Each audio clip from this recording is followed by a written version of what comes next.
દ્વારકા શારદા પીઠના પરમ પૂજનીય શંકરાચાર્ય ભગવાન, પૂજ્ય મુક્તાનંદ બાપુ, પૂજ્ય બાપુ, વંદનીય સૌ સંતો અને આપ સૌ સનાતન પ્રત્યે સમર્પિત અને સનાતનનું ગૌરવ માત્ર લેનારા નહીં, એને વધારવાની પ્રવૃત્તિ માટે કટિબદ્ધ થયેલા સૌ સૈનિકો,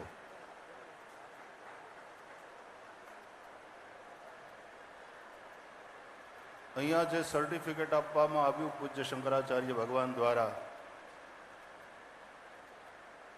थोड़ा बहुत मन में ये भी हुआ कि किस प्रकार से नियुक्ति वो इस तरह से कि हम उस नियुक्ति के लायक है भी कि नहीं और हम कर पाएंगे कि नहीं इत्यादि।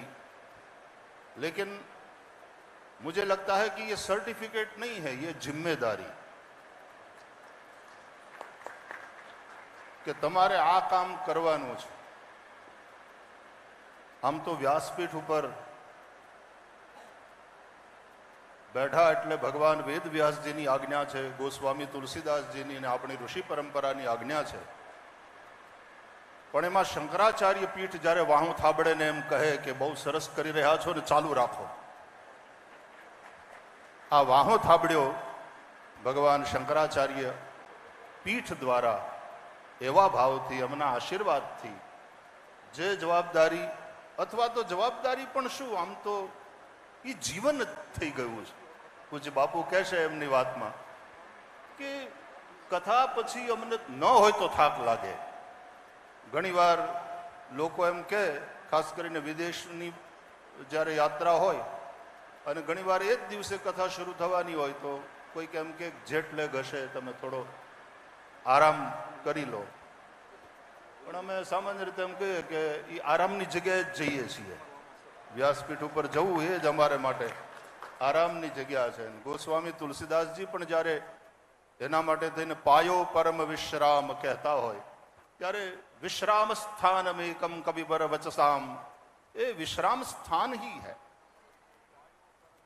एटले व्यासपीठ, ए तुलसीपीठ, ए धर्मपीठ, एना उपर बेसीने जे कई सेवा थाय छे, जे साधना थाय छे, गोस्वामी तुलसीदास जी ज नहीं, अमने तो एवं लाग्या करे के अमे अमारी पोतानी हारे वातो करीए छीए।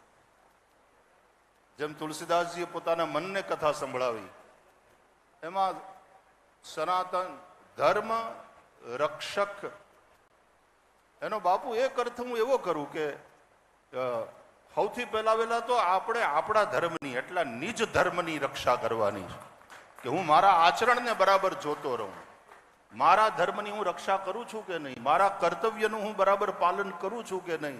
जे व्यासपीठ पर भगवाने बेसाड्या छे तो एना प्रत्ये वफादारी साथे, एना प्रत्येनी निष्ठा साथे सौथी वधारे तो माणस पोते पोताने माटे जवाबदेह छे, पोतानी जातने सतत पूछता रहवू पड़े। तो मैं स्वयं अपने धर्म की रक्षा कर रहा हूं कि नहीं, तो रक्षक का पहला तो अर्थ में यही लगाऊंगा। अने शंकराचार्य भगवान ना आशीर्वाद थी व्यास परंपरा, वशिष्ठ परंपरा, महर्षि वाल्मीकि नी, गोस्वामी तुलसीदास जी नी परंपरा, ए परंपरा ने जયારે આગળ વધારતા હોઈએ ત્યારે એ ઋષિઓના પણ નિશ્ચિતપણે આશીર્વાદ સાથે આ કાર્ય પણ હવે આમ આ ધબ્બો પડી ગયો એટલે જરાક એમાં વધારે એનર્જાઇઝ થયા હોય ને એવું લાગે છે। સતત સનાતનની સૌ ચિંતા કરતા રહ્યા છે અને સનાતનની ચિંતા કરે ને એના માટે ચિંતન કરે એ જ સનાતની છે। પણ વાત એ છે રક્ષા ધર્મની એટલા માટે કરવાની છે કે ધર્મ કમજોર નથી જેની આપણે રક્ષા કરવી પડે, પણ ધર્મની રક્ષા થકી જ આપણી રક્ષા સંભવ છે। એટલા માટે રક્ષિતઃ ધર્મઃ રક્ષતિ, રક્ષિત ધર્મ ही રક્ષા કરતા હૈ, અને એટલા માટે આ રક્ષામાં અત્યારે વિશેષ કરીને વધારે આ દિશામાં સાવધાની સાથે અને વિવેક સાથે બુદ્ધિપૂર્વક,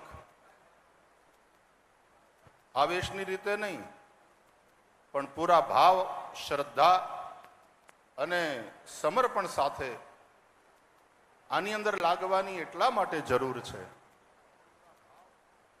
કે ક્યાંક સનાતનને આંચ આવે, ક્યાંક એને પ્રહાર થાય, ક્યાંક એને હાનિ પહોંચે.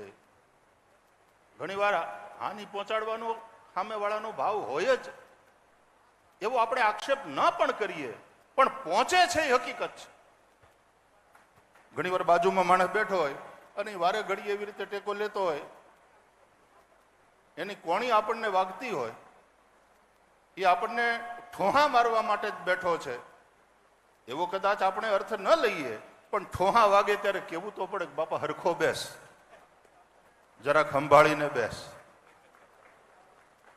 આપણો જ હોય, આપણો જ ભાઈ હોય, પણ એને જરાક કેવું પડે, વાલા તમારી કદાચ આ વાલ કરવાની રીત હશે પણ થોડીક અમને નથી ગમતી.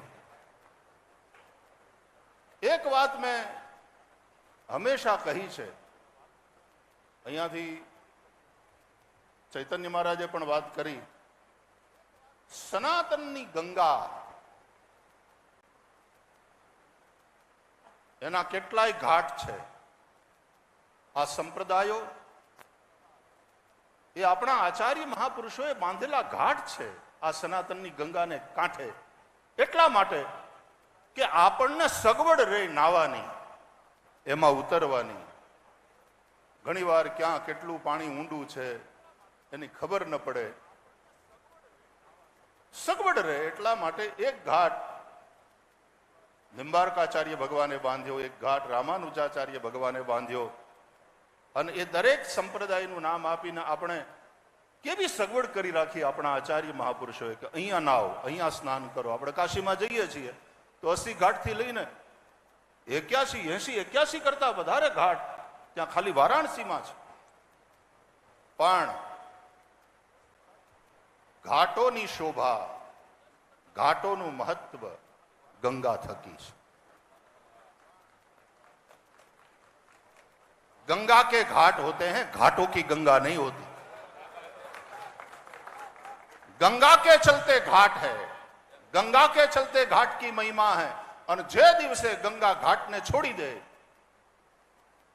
दूर થઈ જાય પછી તમે જોજો એવા ઘાટ હાવ સૂના પડ્યા હોય, એનું સૌંદર્ય જતું રહ્યું હોય, એની સ્વચ્છતા પણ એટલી બધી નહીં. એટલે સનાતનની ગંગાને એકદમ ચીપકીને રહ્યો તો મહિમા છે, તો સૌંદર્ય છે. संप्रदाय शब्द अपने आप में बहुत सुंदर है, महत्वपूर्ण है कि આટલા સરસ મજાના રસ્તા કર્યા. ઘણીવાર યુવાનોની સાથે જ્યારે ઇન્ટરેક્શન થાય ત્યારે એ લોકો પણ પ્રશ્ન પૂછતા હોય કે ઓલામાં તો એક જ અને એકેશ્વર છે, આપણે ત્યાં આટલા બધા ભગવાનો, આટલા બધા દેવતાઓ, આટલા બધા સંપ્રદાયો, સૌ પોતપોતાની અલગ અલગ વાત કરે, આવું શું કામ? હું એમને કહું કે ભાઈ આપણે રેસ્ટોરન્ટમાં જઈએ ને આપણને મેન્યુ કાર્ડ પકડાવે હાથમાં, કેટલી બધી આઈટમ હોય, એમાં સાઉથ ઇન્ડિયન ડિશિસ હોય, એમાં પંજાબી હોય, એમાં મેક્સિકન હોય, ઘણું બધું હોય. એટલે આપણે વખાણ કરીએ કે આ રેસ્ટોરન્ટ બહુ સારું છે, આમાં કેટલી બધી વિવિધ પ્રકારની વાનગીઓ ઉપલબ્ધ છે. પણ આપણે બધું ખાતા નથી, આપણી રુચિ પ્રમાણે અને આપણા ખિસ્સાને પોસાય એ પ્રકારે આપણે ઓર્ડર આપીએ.